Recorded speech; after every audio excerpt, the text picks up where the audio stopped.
رب اشرح لي صدري ويسر لي أمري واحلل عقدة من لساني يفقه قولي ربنا زدنا علما. அஸ்ஸலாமு அலைக்கும் வரஹ்மத்துல்லாஹி வபரகாத்துஹு. வெல்கம் டு கீடு ஜன்னாயம் தஸ்னிம். எல்லாரும் எப்படி இருக்கீங்க? நல்லா இருக்கீங்களா? அல்ஹம்துலில்லாஹ். வீடியோக்குள்ளே போகிறதுக்கு முன்னாடி நான் லாஸ்ட் வீடியோவில் கேட்ட கொஷினுக்கு ஆன்சர் என்னன்னு பார்க்கலாம். நான் என்ன கொஷின் கேட்டேன்? நபி ஸல்லல்லாஹு அலைஹி வஸல்லம் அவர்கள் மேராஜுக்கு அழைத்து செல்லப்பட்ட இரவில் எந்த குன்றின் அருகே மூசா அலைஹிஸ்ஸலாம் அவர்களை கடந்து சென்றார்கள்? இதுக்கான ஆன்சர் செம்மன் குன்று அருகே. அல்லாஹ் சுப்ஹானஹு வ தஆலா மனிதனை படைப்பதற்கு முன்னரே வானம் பூமியை படைத்து விட்டான். அப்படி படைக்கும்போது காலங்களையும் நிர்ணயித்து விட்டான். ஒரு வருடத்திற்கு 12 மாதங்கள், அதில் 4 புனித மாதங்கள் என தனது விதி புத்தகத்தில் அன்றே எழுதி வைத்து விட்டான். அல்லாஹ் சுப்ஹானஹு வ தஆலா ஒரு சிலவற்றை தனியாக சிறப்பித்து கூறுகின்றான் என்றால் அதில் நமக்கு ஏராளமான நன்மைகள் அடங்கியிருக்கும். வருடத்தின் கடைசி மாதம் துல்ஹஜ் மாதம், புனித மாதம். இது நம்மை விட்டு கடந்து சென்று விட்டது. வருடத்தின் முதல் மாதம் முஹர்ரம் மாதம், இதுவும் புனித மாதம்தான். இந்த மாதத்தில்தான் நாம் இப்போது உள்ளோம். அல்ஹம்துலில்லாஹ். காபா எப்படி அல்லாஹ்வின் வீடு என சொல்லப்படுகிறதோ, சாலிஹ் அலைஹிஸ்ஸலாம் அவர்களின் ஒட்டகம் எப்படி அல்லாஹ்வின் ஒட்டகம் என சொல்லப்படுகிறதோ, முஹர்ரம் மாதம் அல்லாஹ்வின் மாதம் என சொல்லப்படுகிறது. ஏராளமான சிறப்புகள் அடங்கிய மாதம் இது. நாம் இந்த மாதத்தை சரியாக அடைந்து அமல்கள் செய்தால் நம் வாழ்க்கை பொக்கிஷமாக மாறும். ரமதான் மாதம் வந்தால் எப்படி அதிக அமல்கள் செய்து முழு இபாதத்தோடு இருக்கின்றோமோ அதே போல இது போன்ற புனித மாதங்களில் கவனம் செலுத்த வேண்டும். அதற்காக துஆவும் செய்ய வேண்டும். இந்த மாதத்தை நாம் எப்படி கண்ணியப்படுத்தலாம்? செய்ய வேண்டிய முக்கிய அமல்கள் என பார்த்தால் நோன்புதான். மூசா அலைஹிஸ்ஸலாம் அவர்களை அல்லாஹ் சுப்ஹானஹு வ தஆலா ஃபிரௌனிடமிருந்து கடலை பிளந்து காப்பாற்றினான். அது நடந்தது முஹர்ரம் 10ஆம் நாள்.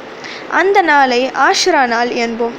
அல்லாஹ்விற்கு நன்றி செலுத்தும் விதமாக மூசா அலைஹிஸ்ஸலாம் அவர்கள் இந்த நாளில் நோன்பு நோற்றார்கள்.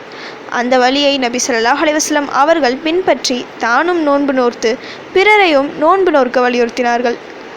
ரமதான் நோன்பு கடமையாக்கப்படுவதற்கு முன்வரை ஆஷுரா நோன்புதான் கடமையான நோன்பாக இருந்தது. இந்த ஒரு நோன்பு நம்முடைய ஒரு வருட பாவங்களுக்கு பரிகாரமாக இருக்கிறது. ரமதான் நோன்பிற்கு பிறகு சிறந்த ஒரு நோன்பு என்ன என்றால் முஹர்ரம் மாதத்தில் வைக்கப்படும் நோன்புதான். அதனால் இந்த மாதத்தில் உங்களால் முடிந்த அளவு நோன்பு வைங்க. திங்கள் வியாழன் நோன்பு, பிறை 13, 14, 15 நோன்புகள் என இந்த மாதத்தில் வைக்க ட்ரை பண்ணுங்க. வெறும் ஆஷுரா நோன்பை மட்டும் வைக்காமல் இது போன்ற நாட்களில் நோன்பை வைத்து இந்த மாதத்தை கண்ணியப்படுத்தலாம். நபி ஸல்லல்லாஹு அலைஹி வஸல்லம் அவர்கள் இந்த மாதத்தில் அதிக நோன்புகளை நோற்றுள்ளார்கள். நமக்கு பிடித்த நாள் ஏதாவது இருந்தால் அந்த நாள் எப்போ வரும் சொல்லி ரொம்ப நாள் வெயிட் பண்ணிட்டு இருப்போம்.